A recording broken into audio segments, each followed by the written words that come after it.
नमस्कार दोस्तों, यूपीएससी वाला हिंदी में आप सभी का स्वागत है। मेरा नाम वरुण है। एक लेटेस्ट खबर है कि इंडिया, अगर हम ग्लोबली बात करें तो थर्ड लार्जेस्ट ऑटो मार्केट बन गया है। ऑटो मार्केट कहने का मतलब है ऑटोमोबाइल मार्केट बन गया है और इसके लिए उसने जापान को पीछे छोड़ दिया है। अभी अगर फिलहाल हम रैंकिंग देखें तो फर्स्ट में चाइना है, फिर यूएसए है, पहले जापान हुआ करता था, अब उस जगह पर इंडिया आ गया है।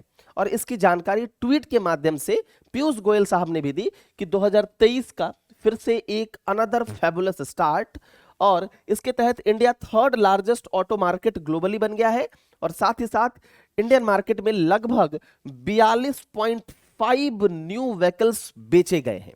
तो आप सोच सकते हैं कि इंडिया का जो ऑटोमोबाइल मार्केट है वो धीरे धीरे कितना बड़ा होता चला जा रहा है। हम बात करेंगे कि ऑटोमोबाइल मार्केट का क्या इंपॉर्टेंस है, उसके लिए सरकार ने क्या कदम उठाए हैं। इसके लिए हम सबसे अंत में, लेक्चर के सबसे अंत में बात करेंगे। लेकिन सबसे पहले तो यह भी जानना जरूरी है ना कि भैया ये ऑटोमोबाइल मार्केट है क्या। ठीक है, तो देखिए ऑटोमोबाइल मार्केट के अंतर्गत हम किसको किसको शामिल करते हैं। जो पैसेंजर व्हीकल होता है जैसे आपका कार, और उसके बाद कमर्शियल व्हीकल जैसे बस वगैरह, उसके बाद जो थ्री व्हीलर्स है ऑटो, और उसके बाद आपका टू व्हीलर्स यानी जो बाइक वगैरह है वो सब काउंट होता है। और इसके साथ साथ क्वाड्री साइकिल्स भी इसमें काउंट होता है। इस प्रकार का साइकिल आपने देखा होगा। इन सबको कलेक्टिवली हम ऑटोमोबाइल इंडस्ट्रीज के तौर पर समझते हैं। तो यही जो मार्केट है इंडिया का वो धीरे धीरे बड़ा होता चला जा रहा है। अगर हम बात करें इंडिया को, अगर जापान से कंपैरिजन करें तो देखिए अभी जो है इंडिया में लगभग 4.25 मिलियन यूनिट्स जो व्हीकल है वो सोल्ड हुए हैं। और वहीं अगर जापान की बात करें तो थोड़ा सा पीछे है जापान और इस कारण से ही फोर्थ पर चला गया। 4.2 मिलियन व्हीकल्स सोल्ड हुए हैं। और वहीं अगर हम 2021 में देखें तो चाइना ने कितना सेल किया था। चाइना 26.27 मिलियन व्हीकल को सोल्ड किया था। और वहीं यूएसए जो है काफी पीछे है और लगभग 15.4 मिलियन जो व्हीकल है उसने सोल्ड किया था।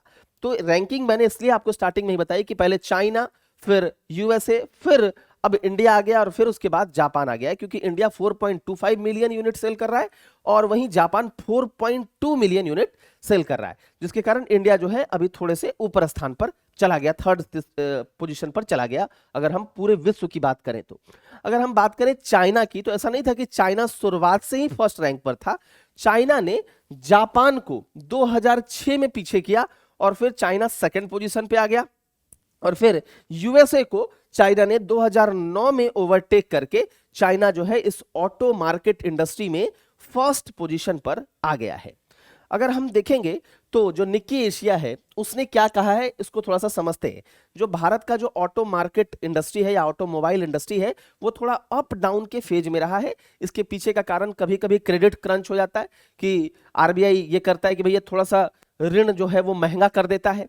कभी कभी यह भी सिचुएशन हो जाती है जो आपने देखा महामारी जैसी स्थिति, तो कोविड के कारण यह इसमें जो आपको ऑटो इंडस्ट्रीज में आपको उतार चढ़ाव देखने को मिले हैं। जैसे फ्लक्चुएशंस कैसे हैं अगर आप देखिएगा तो रफली 4.4 million vehicles were sold in 2018, तो लगभग 4.4 मिलियन व्हीकल 2018 में जो है वो सोल्ड किया गया था। बात हो रही है इंडिया की, ठीक है।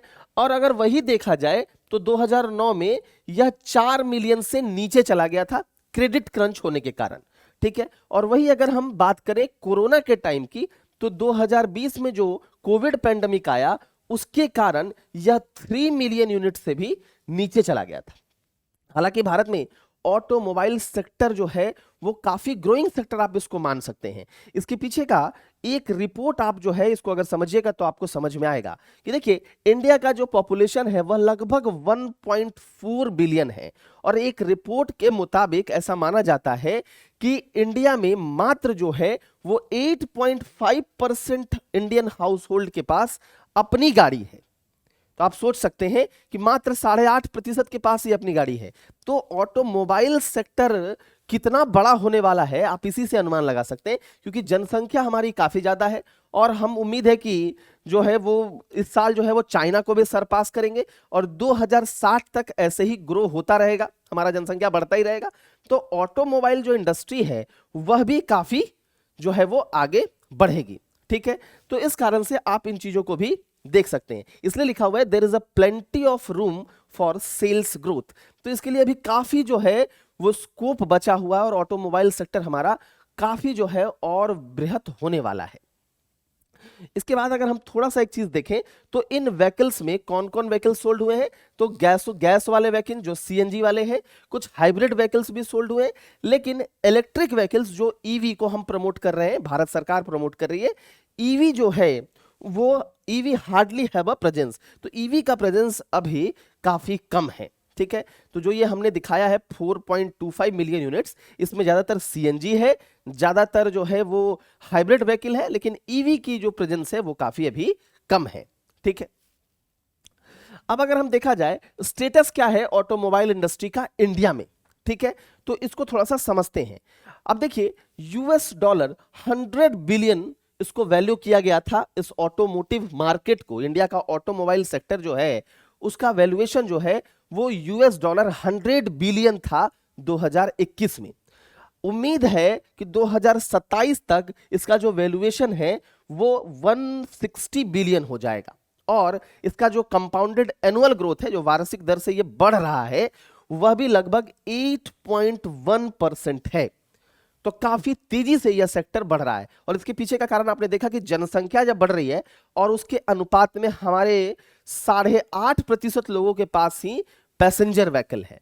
तो यह धीरे धीरे जनसंख्या जब बढ़ रही है, लोगों के पास इनकम जैसे जैसे बढ़ेगा, तो लोग जो है वो ज्यादा से ज्यादा इस सेक्टर में गाड़ियां खरीदेंगे। ऑटोमोबाइल सेक्टर इसी प्रकार से बढ़ता चला जाएगा। तो इंडिया के बारे में अगर देखा जाए तो लार्जेस्ट ट्रैक्टर मैन्युफैक्चरर इंडिया है, सेकंड लार्जेस्ट बस मैन्युफैक्चरर इंडिया है, और third largest heavy truck manufacturer भी इंडिया है अगर हम पूरे विश्व की बात करें तो। ईवी में भी, हम इलेक्ट्रिक व्हीकल्स में भी, चूंकि देखिए एक तरफ हम बोल रहे हैं कि ऑटोमोबाइल सेक्टर हमारा बढ़ रहा है, ऑटोमोबाइल सेक्टर में हम थर्ड रैंक पर आ गए हैं, लेकिन कहीं ना कहीं जो हम ग्लोबल वार्मिंग की बात करते हैं तो कहीं ना कहीं इससे इसको बढ़ावा तो मिलेगा ही। लेकिन हम क्या कर रहे हैं, हम सीएनजी को प्रमोट ज्यादा कर रहे हैं, हम इलेक्ट्रिक व्हीकल्स को प्रमोट कर रहे हैं। हालांकि इस बार इलेक्ट्रिक व्हीकल्स का प्रेजेंस कम है, लेकिन हम उसको प्रमोट तो कर रहे हैं ना, और इसके लिए हमने मिशन भी लाया है, इसके बारे में आगे पढ़ेंगे। तो इलेक्ट्रिक व्हीकल्स की अगर हम बात करें तो उम्मीद है कि 2025 तक यह जो है 50,000 करोड़ का मार्केट बन जाएगा, इलेक्ट्रिक व्हीकल्स मार्केट। तो काफी बड़ा मार्केट यह भी होने वाला है। अगर जीडीपी में अगर हम बात करें ऑटोमोबाइल सेक्टर का कितना कंट्रीब्यूशन है, तो लगभग 7% है, और एक्सपोर्ट कितना, एक्सपोर्ट में इसका शेयर है ऑटोमोबाइल सेक्टर का, तो लगभग 4.7% है। अगर हम बात करें तो इसके लिए क्या क्या कुछ इनिशिएटिव्स लिए गए ऑटोमोबाइल सेक्टर को बूस्ट करने के लिए, तो एक है प्रोडक्शन लिंक्ड इंसेंटिव, जिसको आप कहते हैं पीएलआई। इसका मतलब है भाई ज्यादा प्रोडक्शन करेंगे तो आपको इंसेंटिव भी मिलेगा, ठीक है, जिससे आप क्या करेंगे, जिससे डोमेस्टिक मैन्युफैक्चरर्स को फायदा मिलेगा। ठीक है, मान लो मैं प्रोडक्शन कर रहा हूं, प्रोडक्शन अच्छा कर रहा हूं, तो सरकार कह रही है हम आपको इंसेंटिव भी देंगे।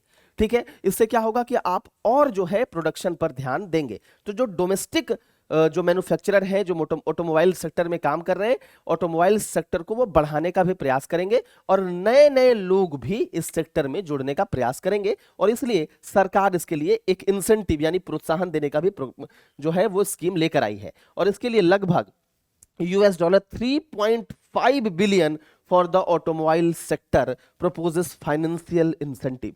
देख रहे हैं आप कितना अमाउंट सरकार जो है इंसेंटिव के तौर पर देने का प्रयास कर रही है। अगर आप इस सेक्टर में आते हैं तो आपको इतना जो मतलब सरकार इतना खर्च कर रही है कि आपको ढेर सारा इसमें इंसेंटिव मिल सकता है, तो लोग इसमें आकर्षित होंगे, और जो लोग इसमें हैं वो ज्यादा से ज्यादा प्रोडक्शन करने का सोचेंगे। उसके बाद अगर हम बात करें तो एफडीआई, सरकार ने इस सेक्टर में, ऑटोमोबाइल सेक्टर में 100% ऑटोमेटिक रूट से एफडीआई को अलाउ कर दिया है। तो आप सोचिए जो विदेशी प्रत्यक्ष निवेशक है वह भी ऑटोमेटिक यानी स्वचालित रूट से आकर सीधा सीधी इसमें यहां पर आकर निवेश कर सकते हैं। इसमें 100% इसके लिए सरकार ने अलाउ कर दिया है। इसके अलावा ऑटोमोटिव मिशन प्लान एक 2016 से 2026, जिसको एएमपी 2026 के नाम से जाना जाता है, इसका उद्देश्य क्या है? इसका उद्देश्य है कि भाई हम किस प्रकार एक ऑटोमोटिव इकोसिस्टम बनाएं, यानी ऑटोमोबाइल इंडस्ट्री को प्रमोट करने के लिए किस प्रकार हम एक ऐसा परितंत्र का निर्माण करें जहां पर टेक्नोलॉजी की बात हो, जहां पर रिसर्च एंड डेवलपमेंट की बात हो, जहां पर डिजाइन की बात हो, साथ ही साथ जहां पर मैन्युफैक्चरिंग की बात हो, इन सभी चीजों को प्रमोट किया जा सके। तो सरकार एक इकोसिस्टम की प्लानिंग कर रही है और उसी इकोसिस्टम के लिए एक प्लान लेकर आई है 2016 से 2026 तक, जिस इकोसिस्टम के तहत वो क्या करेगी, ऑटोमोबाइल सेक्टर को प्रमोट करेगी, ऑटोमोबाइल सेक्टर को बढ़ावा देगी। और इसी के तहत जैसा मैंने आपको बताया कि इसमें research, design, technology, testing, manufacturing, import, export, sale, use, repair, recycling, इन सभी चीजों पर ध्यान दिया जाएगा और इसका एक प्रॉपर इकोसिस्टम सरकार प्लान की है। ठीक है, तो यही 2016 से 2026 है। इसके लिए इसके बाद national electric mobility mission plan 2020, इसके बारे में परीक्षा में भी आपसे पूछ सकता है। इसका उद्देश्य क्या है? इसका उद्देश्य है कि हम क्या प्रमोट करना चाहते हैं, तो एफोर्डेबल एंड कॉम्पिटेंट XEVs यानी हाइब्रिड एंड इलेक्ट्रिक व्हीकल्स को हम प्रमोट करना चाहते हैं, और वह भी कैसा हो, अफोर्डेबल हो, जिसको सामान्य लोग भी खरीद सके और वह कंज्यूमर के डिमांड को फुलफिल करता हो। कंज्यूमर को लगे कि इसका परफॉर्मेंस अच्छा है। अब ईवी है, मान लो तुरंत बैटरी डिस्चार्ज हो गया, ऐसा ना, ईवी का चार्जिंग स्टेशन भी बनाया जाए। और इसके लिए पूरे प्लान के तहत हमने एक मिशन लॉन्च किया है, national electric mobility mission plan 2020। ठीक है, तो 2020 में इसको लॉन्च किया गया, जिसमें प्राइस कम हो, एफोर्डेबल हो, कॉम्पिटेंट हो, हमारे मतलब कंज्यूमर अगर हम हैं तो हमारे सेटिस्फेक्शन के हिसाब से हो, कंज्यूमर को परफॉर्मेंस मिले, इन सब का ध्यान रखा जाएगा हाइब्रिड और इलेक्ट्रिक व्हीकल्स में, क्योंकि कहीं ना कहीं जो आने वाला भविष्य है वह इसी का है। और इससे माना जाता है कि भैया ग्लोबल वार्मिंग की जो समस्या जो हम सोचते हैं, जिसको लेकर पूरा विश्व चिंतित है, वह भी जो है वो इससे दूर हो जाएगी। तो अंततः हम यही कह सकते हैं कि भैया कि सामान्य तौर पर हम ऑटोमोबाइल सेक्टर में आगे बढ़ रहे हैं, लेकिन ग्लोबल वार्मिंग की समस्या को भी यह जन्म देगा। हम ऑटोमोबाइल सेक्टर में आगे बढ़ें, लेकिन हम उसमें इलेक्ट्रिक व्हीकल्स का जो कंट्रीब्यूशन है उसको धीरे धीरे बढ़ाएं। और आने वाले दिनों में हो सकता है, बहुत दिन दूर नहीं है, जब भारत इस ग्लोबली इसमें फर्स्ट रैंक पर आ जाए। ठीक है, तो यह बहुत बड़ा मार्केट भारत के लिए होने वाला है आने वाले दिनों में। तो यह था आज का हमारा संपूर्ण लेक्चर। इसमें हमने यूपीएससी परीक्षा के हिसाब से भी कुछ बातें की।